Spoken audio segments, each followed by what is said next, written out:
Praise the Lord मेरे प्यारे भाई बहनों, आप सब कैसे हो। मैं विश्वास करती हूँ कि प्रभु में आप सबको आनंदित और आशीषित है।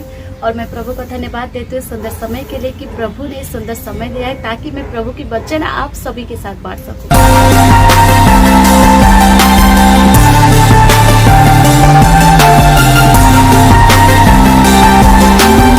सभी को बहुत बहुत धन्यवाद देती हूँ कि आप प्रतिदिन मेरे वीडियो को देख रहे हैं। प्रभु के वचन को दूसरों के साथ शेयर करें। मैं विश्वास करती हूँ क्योंकि मैं अपने परिवार के साथ जब हम प्रभु के वचन को शेयर करते हैं तो हम तो आशीषित होते हैं। हमारे द्वारा बहुत सारे व्यक्ति भी आशीषित होते हैं, बहुत सारे जीवन बचाया जाता है। वीडियो स्टार्ट करने से पहले एक छोटी सी प्रार्थना करते हैं। धन्यवाद खुदावंद परमेश्वर, धन्यवाद देती हूँ सुंदर समय के लिए जो आपकी अनुग्रह आपकी दया से मिली है। प्रभु कोटि कोटि धन्यवाद देती हूँ कि आपने ये सुंदर दिन दिया ताकि मैं आपके पवित्र वचन को मैं अपने प्यारे भाई बहनों के साथ बांट सकूँ और मुझे इस काबिल बनाया, ये अवसर मुझे दिया, इसलिए मैं कोटि कोटि धन्यवाद देती हूँ। खुदावंद परमेश्वर में प्रार्थना करती हूँ जब मैं आपके पवित्र वचन को इस समय बांटूंगी, जब मैं प्रचार करूँगी, तब मुझे आप अपनी आत्मा से भरे, अपनी ज्ञान अपनी बुद्धि से भरे। चैनल में कनेक्ट हुए उनको भी आशीष करें, उनकी आत्मिक आंखों को खोल दे प्रभु, ताकि अब तेरे वचन को ग्रहण करके अपने जीवन में लगा पाएगा। धन्यवाद देके सारी आदर सारी महिमा आपको देके प्रभु यीशु मसीह के नाम से प्रार्थना मांगते हैं, आमीन आमीन आमीन। प्रभु चलिए आज हम देखते हैं प्रभु वचन के द्वारा हमसे क्या बात करेंगे। चलिए देखते हैं। हम नीति वचन 18 अध्याय 21 आयत में देखेंगे। जीव के वश में मृत्यु और जीवन दोनों होते हैं और जो उसे काम में लाना जानता है वो उसका फल भोगेगा। जीव हमारे शरीर के एक छोटा अंग है। निकले इस जीव में हम चाहे तो अपने जीवन में हम आशीष ला सकते हैं और अपने जीवन में हम अभिशाप ला सकते हैं। तो जीव को अपने शरीर के वश में करें, कंट्रोल करें, ताकि आप कहीं पर पाप ना कर बैठे, आप गलत विषय ना बोल दें। प्रभु की महिमा के बदले प्रभु के नाम की निंदा हो रही है। तो जब हम कुछ करते हैं तो पाप होता है। हम कहने के द्वारा भी हमारे शरीर में पाप प्रवेश करता है। तो आपको ध्यान में रखना है कि आप जब बात करते हैं किस विधि से आप बातचीत करते हैं। आप अगर जीवन पाना चाहते हैं तो आपको जीव को अपने वश में करना है। हम याकूब पुस्तक 3 अध्याय 6 से हम 10 तक देखेंगे। जीव के बारे में हमें क्या सिखा रहे हैं हम कि जीव भी एक आंग है। जीव हमारे अंगों में अधर्म का एक लोक है और सारी देह पर कलंक लगाती है। जीव एक लोक है जो हमें पाप कराता है, हमें गलत की ओर ले जाता है, हमें हमारे मुंह से निंदा निकालता है, हिसाब लेने में मजबूर करता है। इसीलिए हमारे जीव में जो भी निकले वो अच्छे विषय निकले। हमारे सिर्फ करने के द्वारा लोग नहीं जानेंगे कि हम धार्मिक व्यक्ति हैं, कि हम प्रभु के लोग हैं। हम बोलने के द्वारा भी बहुत लोगों को हम प्रभावित करते हैं। जीव हमारे शरीर में कलंक लगाती है, ठीक है। जब हम झूठ बोलते हैं तो लोग हमें कहते हैं वो इंसान बहुत झूठा है, हमेशा झूठ बोलते रहता है। लेकिन जब हम सच बोलते हैं तो लोग बोलते हैं वो इंसान बहुत हमेशा सच बात ही बोलता है, हमेशा सीधा बोलता है। देखिए, तो उस जीव की बातों के अनुसार हमें लोग विचार करते हैं। हम परमेश्वर की ओर से भी विचारित होते हैं। जैसे हम बोलते हैं वैसे हमारे विचार में हम आते हैं। जब आप जीव को वश में करने सीख जाएंगे तो पाप आपके जीवन में राज नहीं कर सकता। आपके जीवन में आप दीर्घायु हो सकता है जब जीव को आप कंट्रोल करेंगे, क्योंकि मुंह से जो निकलता है वो भी पाप है और पाप मृत्यु को ओर लेके जाता है। तो इसीलिए हमारे मुंह से जो निकले उसके द्वारा हम जीवन प्राप्त हो, मृत्यु नहीं। आप एक विश्वासी है, आप बिलीवियर है, तो इसीलिए मेरे मुंह से जो भी निकले वो प्रभु की महिमा के लिए निर्गत हो। आर्गुमेंट होता है जब किसी के साथ हम झगड़ा करते हैं तो क्या कहते हैं, हमारे मुंह से बहुत बुरे शब्द भी निकलता है।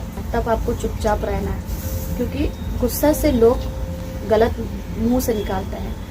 एक व्यक्ति जब क्रोध करता है तो जीभ उसे अपने वश में कर लेता है। क्रोध में मनुष्य बहुत कुछ बोल देता है, वो बातें रिटर्न नहीं आएगा, क्योंकि आपके मुंह से जो निर्गत होगा तो वो आपको विचार में लेके आएगा। आपको उसका जवाब देना है। बात अगर किसी को आप बोल देते हैं तो उसे बहुत कष्ट लगता है। तब लोग उस बात को सह नहीं पाते तो वो बुरा स्टेप लेते हैं, तो वो घर छोड़ के चले जाते हैं या नहीं तो सुसाइड कर लेते हैं। बहुत भयंकर विषय है। जब हमारे मुंह से कुछ निकलता है तो दूसरों को भी शायद चोट दे सकता है। फिर हम 9 में देखेंगे, इसी से हम प्रभु और पिता की स्तुति करते हैं और इसी से मनुष्य को जो परमेश्वर के स्वरूप में उत्पन्न हुआ श्राप देते हैं। इस जीभ से हम प्रभु की स्तुति, आराधना, प्रशंसा, महिमा, गाना और वचन पढ़ना, प्रार्थना, हर विषय करते इस जीभ से। परमेश्वर ने अपने स्वरूप में बनाया, उस मनुष्य को हम अभिशाप देते हैं। ये कैसे हम कर सकते हैं? दोनों विषय नहीं कर सकते। कैसे कर सकते हैं? जब हम क्रोध हो जाते, जब गुस्सा हो जाता, तो उस मनुष्य को हम गाली देते, जो मनुष्य को परमेश्वर ने अपने स्वरूप में बनाया। और है मेरे भाइयों, ऐसा नहीं होना चाहिए। इसलिए जब हमारे अंदर परिवर्तन आएगा तो हम दूसरों को भी परिवर्तन कर पाएंगे। आपको खामोश रहना है, आपको चुप रहना है। क्रोध में जब मनुष्य आता है तो कभी उसके मुंह से अच्छी बातें नहीं निकलती, हमेशा बुरी बातें निकलती है। तो इसीलिए आप अपने क्रोध को कंट्रोल करें, तब जाके आप अपनी जीभ को कंट्रोल कर पाएंगे।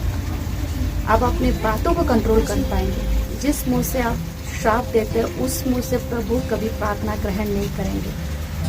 इसीलिए आप शरीर के साथ, शरीर को जो पवित्र करते हैं, तो जीभ भी आपके शरीर के अंदर ही है, तो आपको जीभ को भी पवित्र करना है। जब आपके हृदय में अच्छी बातें उत्पन्न होगी तो आपके मुंह से अच्छी बातें निकलेगी, और तब आप प्रभु की महिमा करेंगे। और दूसरे भी आपकी गुण, आपके व्यवहार देख के प्रभु की महिमा करेंगे। हमारे शरीर में जितने भी सारे अंग हैं, हमेशा प्रभु की महिमा के लिए यूज होना चाहिए। ये आप ना भूलें।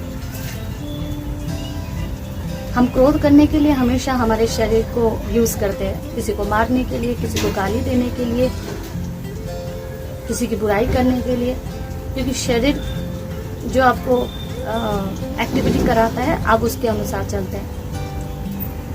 लेकिन शरीर के अनुसार आप ना चले, शरीर आपके अनुसार चले। और जब आप प्रभु में रहेंगे तो शरीर को और शरीर के अंग को बस नहीं कर पाएंगे। वो जीभ हो, आंख हो, हृदय हो, कोई भी विषय हो। Hallelujah, praise the Lord, thank you Jesus. प्रभु इस वचन के द्वारा आपको बहुत ही से ब्लेस करें। आइए हम छोटी सी प्रार्थना करते हैं। धन्यवाद धन्यवाद धन्यवाद खुदाबंद परमेश्वर, धन्यवाद देती हूँ, सारा आदर सारा महिमा आपको देती हूँ। इसी तरह इस समय यहाँ पर आप उपस्थित रहे, इसलिए मैं आपको कोटि कोटि धन्यवाद देती हूँ प्रभु। और धन्यवाद देती हूँ कि आपकी वचन के अनुसार मैंने अपने भाई बहनों के साथ ये मैसेज को बांटा, ये वचन को बांटा, आपके पवित्र वचन को बांटा, इसलिए कोटि कोटि धन्यवाद देती हूँ प्रभु। इस मेरे प्यारे भाई बहनों की हृदय में कार्य करिए और उनकी आत्मिक आंखों को खोलिए, ताकि प्रभु आपके वचन को सुन के ग्रहण कर पाए। और आज से प्रभु वो जीव को अपने वश में करें प्रभु। जब आपके भय मानने वाला व्यक्ति होगा, जब प्रभु आपको भय करता होगा, जब आपके वचन के अनुसार चलता होगा, वो कभी भी पाप में नहीं गिरेगा, ना ही उसके मुंह से गलत विषय निकलेगा प्रभु। इसलिए प्रभु मेरे प्यारे भाई बहनों को आशीष करे, ताकि प्रभु अपने हृदय में हमेशा प्रभु तेरे वचन को संभाल के रखे और तेरे भय को मानने वाला व्यक्ति हो पाए प्रभु। महान परमेश्वर दया करे प्रभु, और हमारे मुंह से दूसरों के लिए आशीर्वाद और तेरी महिमा की बात निकले प्रभु। महान परमेश्वर दया करे। धन्यवाद देती हूँ, सारा आदर सारा महिमा देती हूँ, और इस सुंदर सभा के लिए कोटि कोटि धन्यवाद देती हूँ प्रभु। हर एक प्रार्थना, हर एक विनती आपके निकट रखते प्रभु यीशु मसीह के नाम से मैं छोटी सी विनती मांगती हूँ। आमीन आमीन आमीन।